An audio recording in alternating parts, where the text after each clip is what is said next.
راه كاين فرق ما بين هذاك التونسي الفوقاني الاعلامي المحلل اللي بدا كيهاجم المغرب والتطبيع وكذا وكذا، مع تونسي محترم. هذا التونسي هذا المحترم غادي يرد على ذاك المحلل اللي كيف ما كتشوفوا معايا وكيف ما شفتوا في فيديوهات سابقه كان كيهاجم المغرب لان المغرب تفوق عليهم بسنوات ضوئيه. فهذا التونسي هذا غادي يرد عليه بالثقيل وبحقائق مهمه. خليكم مع الفيديو. نخسروا بشرف وروسنا الفوق، ما نبعتوش وما نبيعوش القضيه العربيه. هما باعوا كل شيء باش يوصلوا للمستوى هذاك، وما نبيعوش وهما وقضية. سبحان الله، العبيد المرضى ذوما والحاقدين ربي ما يبارك لهمش، تلقى حتى الكلام ما يعرفش يتكلم. شوف يعني تونس خسرت من الجابون، انت ماشي للمغرب وتحكي عن المغرب وداخل في امور اخرى. يا اخي انت جايبينك هوري محلل رياضي ولا محلل سياسي ولا فاش تحكي نحب نفهم فاش تحكي. اش مدخلها المغرب للدرجه ذي كره وحقد على المغرب؟ والله رغم انه ولد بلادي تونسي، لكن الحق يقال صراحه هجوم كبير صاير على المغرب ما فهمتش عليه. تو اللي يحكي هو على المغرب بيع القضيه، هو اللي جاي بيع روحه، عاطينه 100 اورو باش يخرج يتكلم بهذه الترهات اللي ما عندهاش معنى. يعني الخساره بالخمسه من بلجيكا، الخمسه من السويد والاربعه من الجابون، ماهيش نتيجه لاعيبه ما يسحقوش يتواجدوا في المنتخب، لاعيبه ما عندهمش الروح القتاليه والجرينتا والقتال من اجل المنتخب والفوز. تلاعب وفساد في الجامعه التونسيه لكره القدم، تلاعب في القائمه النهائيه للاعيبه اللي شاركت في كاس العالم. لا هذا الكل سيبته على جنب ومشيت للمغرب. على هذا الكل حقد وغيره من المغرب. شوف انا نقول لك بصراحه، نعرف كلامي ما راح تحبوه. حاليا ما وصل له المغرب نجم تقول عليه كان ما شاء الله وتبارك الله، ما شاء الله عليهم. شوف المغرب حاليا هو شرف لجميع المنتخبات العربية والأفريقية في كأس العالم صراحة، ما شاء الله. نتمنى نهار نوصلوا كيفهم. لذلك خواتنا في المغرب ما تاخذوش هذا بكلامه بصراحة، صدقني أنا شخصيا أنا أعرف، نبقاو ديما خاوة ما نجموش يفرقوا بيناتنا. أوكي، رقم تاريخي جدا للمغرب. هذا سعودي كيتكلم على تفوق المغرب عربيا وافريقيا، كيقول ارقام اللي حقيقيه غادي تشوفوها في هذا الفيديو هذا، وكيتكلم بكل واقعيه. وبحال هاد المؤثرين هما اللي نتصنتوا لهم ونسمعوا لهم شو تيقولوا، لانهم كيتكلموا بمنطق وكيقولوا الارقام يعني الحقيقيه، ماشي كيبغيو يطنزوا او شيء من هذا القبيل مثل دوك شبه المؤثرين من الشحتويين والكرغوليين. فكاين فرق. فخليكم مع هذا الفيديو هذا ديال هذا السعودي اللي كيتكلم على المغرب وانجازاته الخرافيه في كأس العالم، ولا مقارنة مع الدول أو المنتخبات العربية والإفريقية. 40 مباراة أطول سلسلة لا هزيمة في تاريخ كرة القدم على صعيد المنتخبات باسم مين؟ باسم المغرب يا جماعة. المغرب اليوم وصلوا للمباراة 40 على التوالي بدون هزيمة. إضافة إلى ذلك هناك رقم تاريخي آخر، وهو أن المغرب أكثر منتخب عربي وصولا إلى الأدوار الإقصائية في تاريخ المونديال ب3 مرات. بكل صراحة يا جماعة المغرب وصلوا لمستوى مرعب جدا تجاوزوا فيه كل المنتخبات العربية بشكل كبير جدا. يعني صرنا لما نشوف المغرب يفوز بالمونديال كأنه اوكي شيء عادي، اوكي فازوا المغرب فازوا، شيء متعودين عليه. وهذا مستوى ترى عالي جدا عالي جدا، لا تحسبونه شيء طبيعي ان الفوز في كأس العالم شيء اوكي سهل. حتى لو في دور المجموعات المنتخبات العربية كلها تعاني، المغرب صار بالنسبة لنا الفوز اللي اوكي فازوا شيء طبيعي. مستوى رهيب جدا. اتمنى ان المنتخبات العربية يوما ما توصل لهذا المستوى، خصوصا المنتخبات العربية الآسيوية اللي بعيدة كل البعد صراحة عن هذا المستوى العالي جدا. شوفوا معايا الاخوان، هذا العراقي هذا الصمت العقابي هو اللي خاصو يدير المغرب لهاد الحاقدين والحاسدين اللي حاسدين المغرب على يعني المستويات اللي وصل لها. غادي نخليكم مع هذا العراقي هذا اللي غادي يقصف يعني كراغله الجزائر والشحتاويين، لانهم كثروا يعني اغلبيه ديالهم ولاو كيهاجموا المغرب كيبغيو يضروا المغرب يعني بالكلام ديالهم ويأثروا على المغاربه يعني بالكلام ديالهم. فهاد الشيء عمره غيكون، لان المنتخب المغربي منتخب كبير ولا يقارن مع منتخباتكم. الصمت العقابي هو اللي يحتاج المغاربة حاليا لعلاج الأمراض النفسية والعقد اللي تكونت عند بعض الناس اللي هدفهم الوحيد هو التشويش على المنتخب المغربي فقط لا غير بسبب أجندات. أشرف حكيمي عنده قضية بالمحكمة، ياسين بونو مصاب، يونس العيناوي صرح أن ابنه يريد كان يمثل فرنسا ولكن شوف الإشاعات راح تكثر وراح تزيد، انتقادات لبعض اللاعبين المغاربة في المباريات الأولى والثانية. الكلام هذا كله اللي يطلع هدفه واحد فقط، التشويش على المنتخب قبل أي مباراة. لازم نكون أذكى من هذا. الصمت العقابي هو أداة سهلة جدا، لا ترد، لا تنتقد، لا تنشر، لا تعيد نشر، لا تكتب أي شيء على هاي الإشاعات، عاملها كأنها نكرة غير موجودة وانتهى الموضوع. الموضوع بسيط جدا، وبالنهاية دع القافلة تسير. تمام؟ وديما ما شوف الشحتاوي راه ما قال لك حتى شي واحد شجع المنتخب المغربي. ثاني حاجه كل بلاد عندها منتخبها، هذه نقطه اسديناها. باش تقول لنا شجع ولا ما تشجعش، شكون قال لك شجعنا؟ اصلا وليد ركراكي راه كان عنده الحق من قال لكم حنا منتخب كيلعب للمغرب، وهذا الشيء اللي كاين. باش تبقى تحماق علينا بهذيك الهضره الخاويه ديالك، فخليها عندك منتخبكم المصري، شجع منتخبك المصري. حنا كنشجعوا منتخبنا المغربي وحنا كنلعبوا للمغرب وفقط، بلا ما تبقى تحماق علينا بهذيك الهضره الخاويه وكذا عرب وكذا. فحنايا المغرب فيه اغلبيه ديال المغاربه اصولهم وجيناتهم امازيغيه، وكاينين العرب ماشي ما كاينينش. هي ما تجيش تقول لنا شجعوكم ما تشجعوا، هاد الهضره خليها عند كل بلاد عندها منتخب ديالها. بغيتي تشجع شجع، ما بغيتيش فهداك الشيء تبقى شغلك. اما تتكلم لنا على الجنسيات ما الجنسيات، شوف الشريف هما اللعابه المغاربه. ماشي تنشرح لك هذا الشيء، هذا ما تنشرحوش لك، تنشرحوا اللي عاقلين وفاهمين الهضره اللي غادي توصلهم. المغاربه اللي في اوروبا كاملين كاينين تقريبا شي 6 مليون تقريبا. مصر عندها 14 مليون مصري في اوروبا. 14 مليون مصري ما قدرش انه يعني يمشي يقرا في اكاديميات في انديه اوروبيه باش يتخرجوا لاعبين متفوقين بحال اللاعبين المغاربه مثل بوعدي انت اللي تتكلم عليه هو من الصغر ديالو كيشجع المنتخب المغربي، وكتكلم على اللاعبين المغاربه عندهم مزدوجي الجنسيه. فراه الاباء ديالهم، الاب ديالهم والام ديالهم مغاربه الاصل. اما باش تقول لنا هاد الهضره فخليها عندك. ثاني حاجه راه فرنسا على قدها الفرقه ديالها كامله افريقيه، حتى هي نقولوا لها علاش ديتي كاس العالم يعني السابق ديالها. راه المانيا عندها لاعبين افارقه، راه هولندا، راه السويد، كل اوروبا عندها لاعبين مزدوجي الجنسيه. هولندا براسها اللي غادي نلعبوا معها. ما تبقاش تصدعوا لنا راسكم. نتوما كون لقيتوا هاد اللعابه راه تشدوهم بسنانكم وبيديكم وبكل شيء وبرجليكم. ما لاقينش كون لقيتوا راه لاباس عليكم. ولكن حنا المغاربه عندنا يعني الجاليه المغربيه في اوروبا يعني كتقري ولادها وكتدعم ولادها وكتقريهم احسن ليفل، والمغاربه ديما متفوقين في العالم. داكشي علاش حاسدين المغرب. اما هذيك الهضره ديال الشعبويه ديالك فخليها عندك. حنا ما تسوقوش لهاد الشعبويه ديالكم، هذيك الهضره الشعبويه ديالكم خليها عندكم.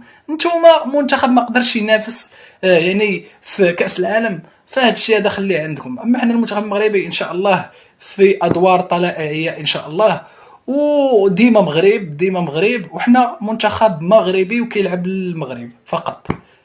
بغيتيها مرحبا، ما بغيتيهاش شغلك هذاك. يا هادشي اللي كاين. المهم خليكم تشوفوا شنو قال. المهم حنا جاوبناه قبل ما يهضر هو. الشعب المغربي ليل نهار بيشتم على مصر، طالع يقلل من انجازات المنتخب المصري. حتى ان وليد الركراكي في كأس العالم في قطر قال لك احنا بعد ما خدوا الرابع كل العالم كان بيشجعهم. بعد ما خدوا المركز الرابع قال لك احنا لا نمثل افريقيا ولا العرب، نحن نمثل أنفسنا المغرب فقط. وللأسف في ناس لسه بتشجع المغرب.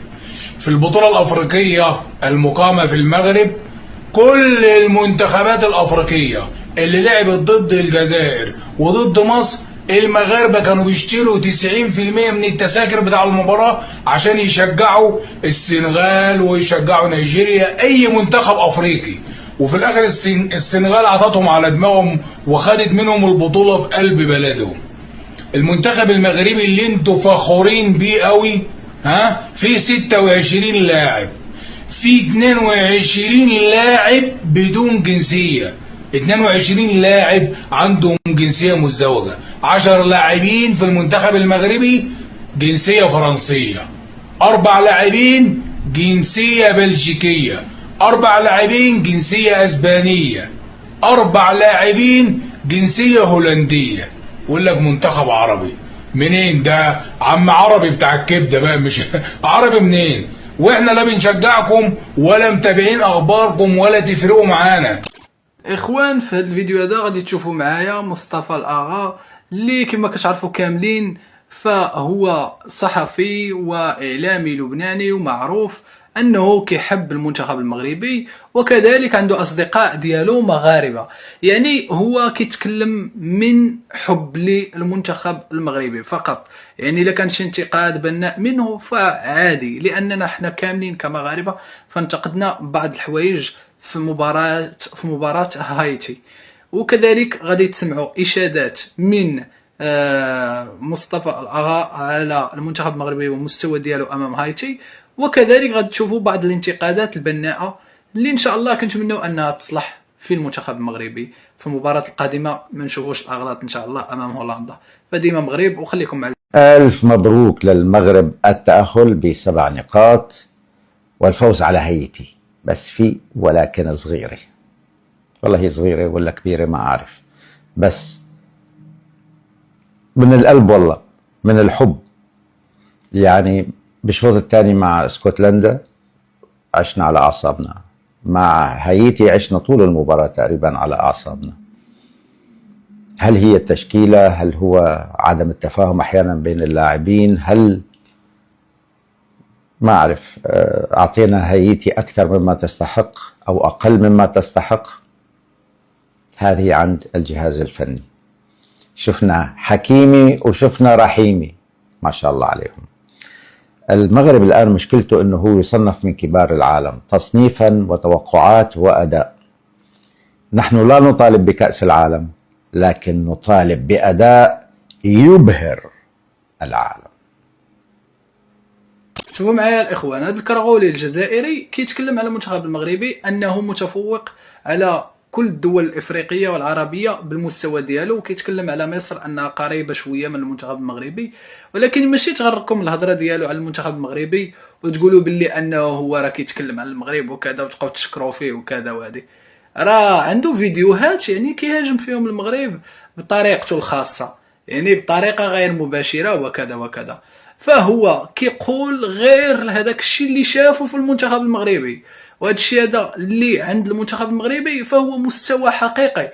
يعني اي واحد يقدر يقول هذه الهضره هذه ديال ان المنتخب المغربي في مستوى عالي وليفل عالي فقط لا غير. اما كرغولي تيبقى كرغولي وما كيحبش الرباح للمنتخب المغربي. فهو في واحد الفيديو شاف المنتخب المغربي انه فاز بهدف مقابل لا شيء في بدايه ديال المقابله، فقال لهم نمشيو نعسوا صافي، ما كاين علاش نتنمروا ولا علاش نهاجموا المغرب.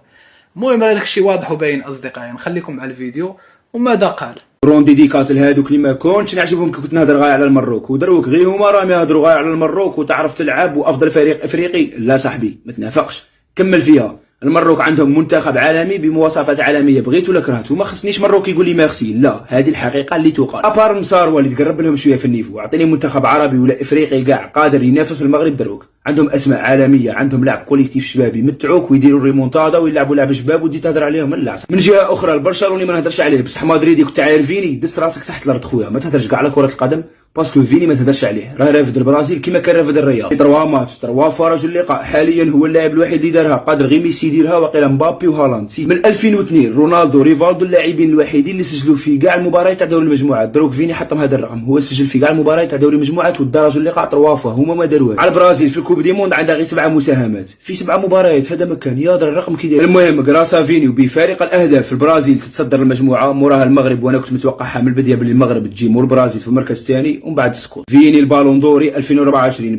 بغيت كرهت الله يعاونك. فيني عمك وكريستيانو عم فيني وعم كاع لاعبين كره قدم ابلع. هاد اللاعبين بنفسهم فيهم اللي كاينين وفيهم اللي كانوا تيتفرجوا متابعين ديال المنتخب ما شافوش نهار الاستقبال ديال صاحب الجلاله الامهات ديال هاد اللاعبين.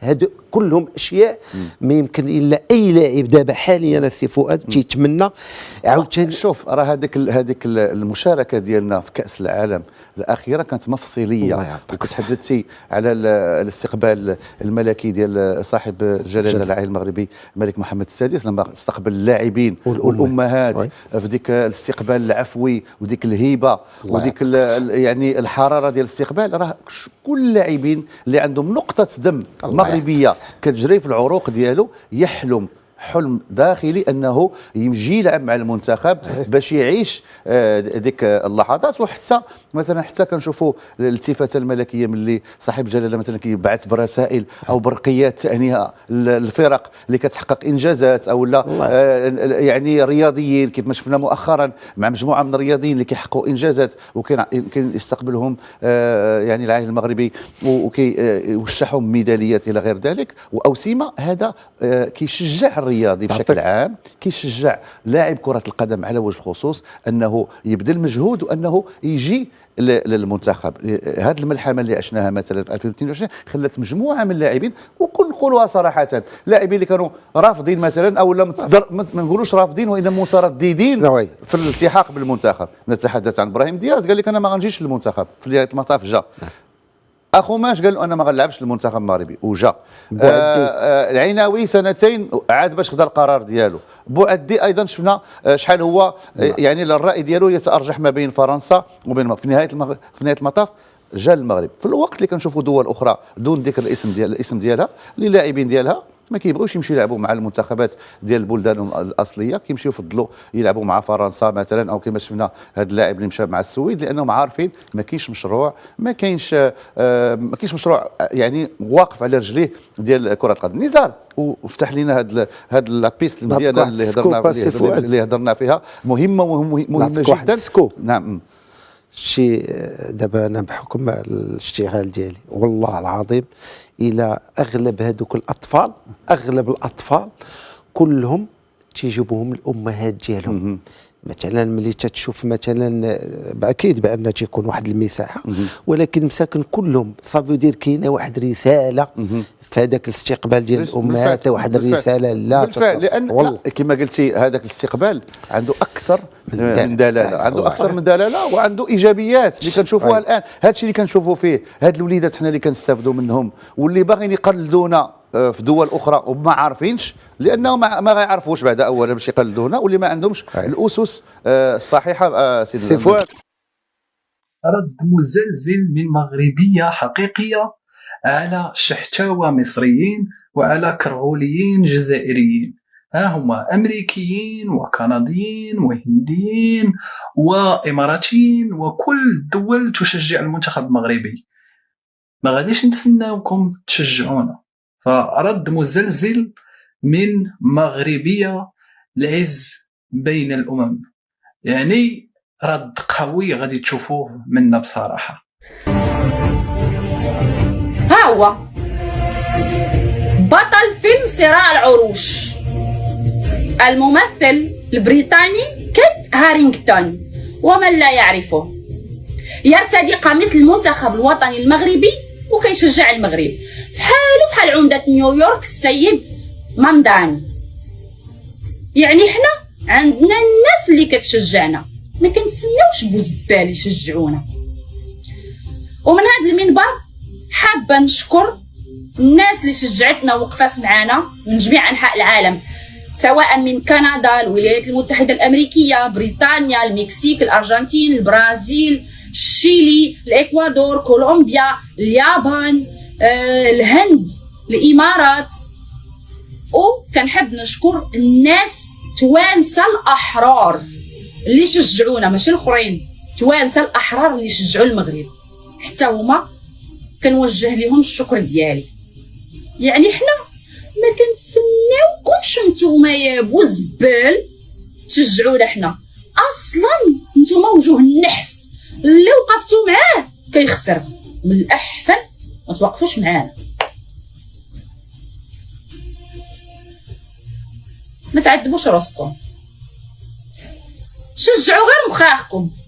حنا ما محتاجين تشجيع، عندنا الناس ديالنا اللي كتشجعنا، ما محتاجينش.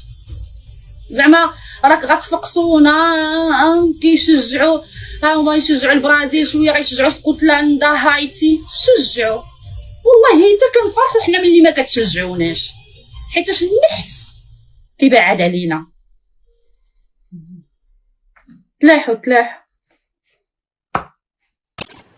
شوفوا معايا الخوت في هذا الفيديو هذا سوداني من امريكا كيرد على شحتاوي مصري قال باللي ان المنتخب المغربي صافي هذه هي النهايه ديالو امام المنتخب الهولندي. الطواحين اللي معروفين انهم عندهم منتخب اللي مزيان ولكن ما يخلعناش، حنا راه المنتخب المغربي راه معروف عالميا واي خصم كيحسب ليه 1000 حساب. فهاد الشحتاوي المصري اللي دائما كيهاجم المنتخب المغربي ودائما كيقلل منه، فاحنا نشوفوا ان شاء الله امام المنتخب الهولندي، وحنا غنشوفوا ماذا سيفعل المنتخب الهولندي امام المنتخب المغربي. اسود الاطلس دائما يعني رافعين رايه المغرب الى الاعالي. فخليكم مع هذا الفيديو والرد المزلزل من سوداني على. طب مع السلامه انت بقى خلاص بشكل شبه رسمي هولندا والمغرب في الدور ال 32 اللي جاي من كاس العالم. طبعا انت هتصبر نفسك وان انت رابع عالم وهتعيش على الذكريات وما تعرفش ان انت ما كنتش عارف تكسب هايتي النهارده، انت كنت في الداهيه صح؟ طب اتفرج على الماتش الجاي. باي باي. السلام عليكم ورحمه الله تعالى وبركاته.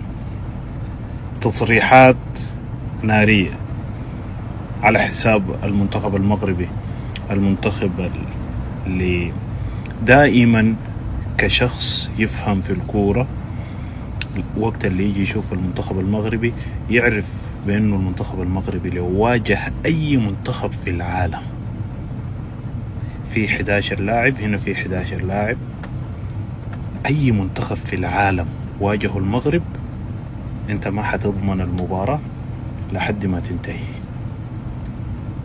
المنتخب المغربي الآن ليس بالمنتخبات اللي يتم الاستهانة فيها، هولندا، برازيل، أرجنتين، أي منتخب في العالم عنده 11 لاعب ينزل 11 لاعب.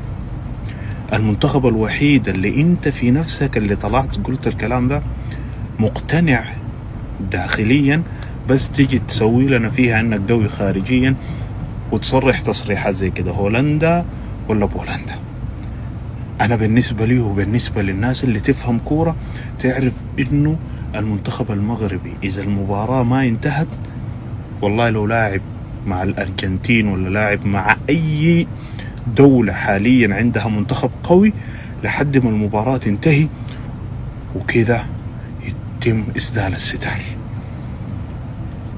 الان هولندا اللي تتكلم عليها هذه في زعزعة، تعرف زعزعة؟ في زعزعة في معسكرهم، في خوف. يعرفوا من هو بونو، يعرفوا من هو أشرف حكيمي، يعرفوا من هو إبراهيم دياز، يعرف من هو أيوب، يعرف اللعيبة كلهم، يعمل حسابه وانت كمان تعمل حسابك. بس بعدين نجيب لك عباية تلبسها وطرحة تغطي شعرك، تمام؟ بعد المباراة نلتقي يا اوكي. شوفوا معايا الإخوان، الصحفي المغربي أردوان فروحي كيتكلم على أن الجزائر إلى ما انتصرت في الماتش ديالها فالسنغال غادي دي ليها تأهل. يا الجزائريين وكنتو تشجعوا خوتكم السنغاليين، ها هما اللي غادي يصيفطوكم في حالكم للمطار تجيو بكري. ايوا تقاتلوا باش تأهلوا، راه خاصكم ضروري تربحوا النمسا، الا ما ربحتوهاش بارتو عليها. السنغال حتى هي تعكسات معاكم، دارت معاكم الضد، ربحت العراق و5. ودي حنا نبقاو غنتفرجوا فيكم، حنا مأهلين. خليكم مع مؤامرة جديدة على المنتخب الجزائري، وهذه المرة من طرف المنتخب السنغالي الشقيق. السنغال الشقيقة 5-0. بكل صراحة أنا بان لي بأنه اليوم المنتخب الجزائري مستهدف، ما باغينوش يدوز كأحسن ثالث، حتى ديك الثامن ديال الثالثين ما باغينوش يدوزها. اليوم المنتخب السنغالي يهزم المنتخب العراقي ب5 ديال البيوت. هو دابا السنغال ولات عندها بلس 3 بلس 2 ب 3 بوان، يعني المنتخب الجزائري عندها ناقص والمنتخب السنغال عندها الزائد. يعني الجزائر خصها تربح، خصها اوبليجي تربح النمسا. انا اشجع المنتخب الجزائري، ربحوا لي النمسا، وعلى الاقل على الاقل. ولكن انت ديك ان بوان راه ربحوت بلجيكا والكونغو والكاب فير، هزكم الماء. يعني خصكم تربحوا. نتوما عندكم اخوتي في الجزائر منتخب قاد يفوز بكاس العالم، ولكن كتعرضوا للمؤامره هاد المره من السنغال. شوفوا معايا في هذا الفيديو هذا ساج والله الكويتي كيشيد بالمستوى ديال المنتخب المغربي، وكيتكلم على ان يعني علاش العرب كيفتخروا بالمنتخب المغربي والمستويات ديالو العاليه. فبصراحه المنتخبات العربيه كلها فالنيفو ديالها يعني هابط، لكن المستوى ديال المنتخب المغربي فهو ليفل طالع وكينافس الكبار. داكشي علاش المنتخبات العربيه كتشجعوا يزيد اكثر فاكثر، ولان المنتخب المغربي فهو يعني عربي امازيغي، وايضا هو مغربي، يعني احنا راه كنلعبوا على المغرب، وايضا العرب والامازيغ كذلك، يعني احنا كنلعبوا على كل شيء. فمن كيشجعونا يعني العرب وكيكونوا كيشجعونا من قلبهم فمرحبا بهم، ولكن كاينين بعض العرب اللي راه ما كيشجعوناش، وهما قله قليله باش من نقولوش انهم هما الاغلبيه، يعني قله قليله اللي ما حابينش يعني المغرب يكون في ليفل عالي، وما حابينش ان المغرب يعني يتفوق عليهم ويبانوا هما ضعاف. فمثل الجزائريين ومثل المصريين ففيهم واحد الفئات اللي ما حابينش وبينوا على هذا الشيء هذا، ومن غير الدول العربيه اللي ما مبينينش شي اشخاص اللي ما مبينينش. اما بالنسبه للدول العربيه اللي مبينين واضحين في هذا الشيء هذا، عندك مصر، الجزائر، وبعض الاعلام التونسي اللي كيبغي يخربق ما بين الشعبين المغربي والتونسي، فهادو هما اللي مبينين هاد الحقد ديالهم وهاد الحسد ديالهم تجاه المستوى ديال المنتخب المغربي اللي وصل ليه. فخليكم على الفيديو ديال ساج والله وماذا قال عن هذا الموضوع. وبالنسبه لواحد النقطه قالها ساج والله، ف اسم المغرب فهو معروف اغلبيه في العالم، يعني معروف بزاف. ليش العرب يفتخرون في المغرب؟ ليش العرب يحسون المغرب بلدهم الثاني؟ وبس المغرب بس يلعب كل العرب الا بعض الناس الضعيفه النفس والناس الكارهه حق المغرب. وانا اقول اللي ما يحب المغرب مريض نفسيا، مصعد برشيد تنادي. المغرب تحسسه يا اخي يرفع راسك، تحس ان قاعد تشوف شيء فخر، يرفع راسك. هذول الاجانب ما يعرفون هذا مغربي او هذا سعودي او هذا كويتي او هذا اماراتي، يعرفونه عربي، يعرفونه مسلم. فاذا رحت اي دوله اوروبيه او شيء يقول لك انت عربي، ما يقول لك انت مغربي او يقول لك انت سعودي او يقول لك انت لبناني او يقول لك انت او بس. فلهذا السبب نفتخر في المغرب، نفتخر شيء اسمه مغربي. حتى انا ماني مغربي، لكن والله اني افتخر في المغرب وافتخر في الشيء اللي قاعد يسوي المغرب، شيء يرفع الراس، شيء نفتخر فيه. فهذا الشيء نقول ديما مغرب، وديما الفخر حق المغرب، وديما المغرب رافع راسنا. قولوا ما شاء الله. الله الى الطريقه ديال هذا المصري هذا مضحكه بصراحه، طريقه كوميديه. كيتكلم على تفوق المنتخب المغربي يعني ب4 اهداف مقابل هدفين، ولكن كيتكلم على المستوى المنتخب المغربي اللي واصل لواحد المستوى اللي عالي، ولكن طريقه كوميديه مضحكه من مصري محترم بصراحه. لان باش نكونوا واضحين، المصريين المحترمين راه كنتكلموا عليهم باحترام، والمصريين اللي كيهاجموا المغرب فضروري كنجاوبوهم بالطريقه اللي هاجموا بها المغرب. فكما تدين تدان، وهذا الشيء هذا واضح وباين، يعني ما نحتاجوش نشرحوه. يعني كاين الطالح والفالح، كاين المحترم وكاين اللي غير محترم، هذا هو الواقع. فنخليكم مع هذا المصري اللي بصراحه ضحكني في هذا الفيديو. ما انت اللي عملت لي فيها جامد يا عم هايدي، انت اللي عملت لي فيها جامد، وان انت عمال تسجل لي جونين وتستقبل وتسجل وتخش مع المغرب في الماتش.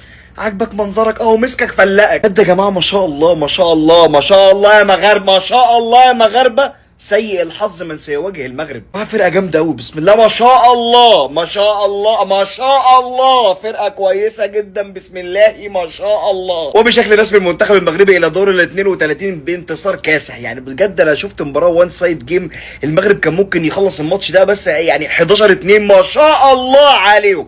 قول ما شاء الله. شوفوا معايا الاخوه الاماراتيين بعد ما فاز المنتخب المغربي، شوفوا برج خليفه. يعني بصراحه اخوه الاماراتيين ديما كيبينوا عن الحب ديالهم للمنتخب المغربي وللمغاربه. هاد الجيستات اللي تيديروا فكيبقاو راسخين عند المغاربه وعند الشعب المغربي. فهاد الشيء هذا كيبين على ان يعني الاماراتيين كيحبوا انهم يشوفوا المنتخب المغربي ينتصر ويوصل لاعلى ليفل. فبالنسبه للدول العربيه فبزاف ديال الدول العربيه كتحب المنتخب المغربي، ولكن كاينين من الدول العربيه بزاف اللي باغيين سقوط المنتخب المغربي. فخليكم مع هذا الفيديو هذا من هذا الاخ الاماراتي اللي كيتكلم على فوز المنتخب المغربي وبطريقه في برج خليفه يتزين بعلم المغرب يا جماعه الخير، ويتزين بالنتيجه 4-2. الكل امس اللي كنت اشوفهم يا جماعه الخير والله العظيم انهم يتمنون ان المغرب تخسر، لكن المغرب ما بتخسر، وديما مغرب وديما الامارات. واللي ما ضافني يضيفني يا جماعه الخير، ويا مرحبا وسهلا.